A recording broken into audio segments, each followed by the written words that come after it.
This is not war. This is not what fighting for freedom looks like. This is not what fighting oppression looks like. People are dressing this in sheep's clothing, and it's really hard to stomach. Women being raped and kidnapped and paraded around as trophies, children being murdered, babies beheaded, Hamas posting videos of their violence and intentionally showing it to the family members of those who are murdered. Jew hate is a real thing. Anti-Semitism is much stronger than I thought here in the US and abroad. And the only logical reason or explanation behind it to me is spiritual. There's no comprehending this type of evil and the drive behind it. Ephesians chapter 6 talks about that we are not warring against flesh and blood, but against principalities and powers in the spiritual realm. What's going on is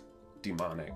That type of behavior, that kind of violence, that kind of wickedness is demonic. And there's something far more unsettling for obvious reasons because of that. Proverbs chapter 6 talks about that God hates hands that shed innocent blood. That's one of the things the Lord hates. So if we don't hate what is happening to innocent people, then there's something missing here. Something's not working correctly. There's nuance, there's a reason, there's history. Look at what's happening. We cannot turn a blind eye to this type of absolute, unrestrained evil.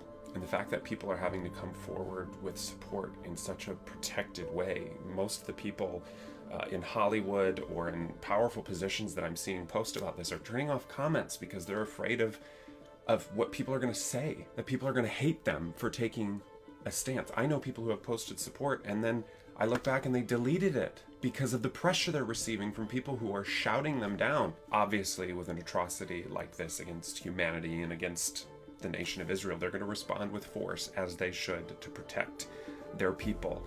But evil can only be dealt with and vanquished, truly eradicated, is through Jesus Christ, the King of the Jews, the one who became human, born in Bethlehem, died on a cross, rose from the dead, and offers to you, to me, to Israel, to Hamas, to any who would receive him, he offers forgiveness. And when we accept his free gift, he promises to come and dwell within us and change us, to get rid of the darkness.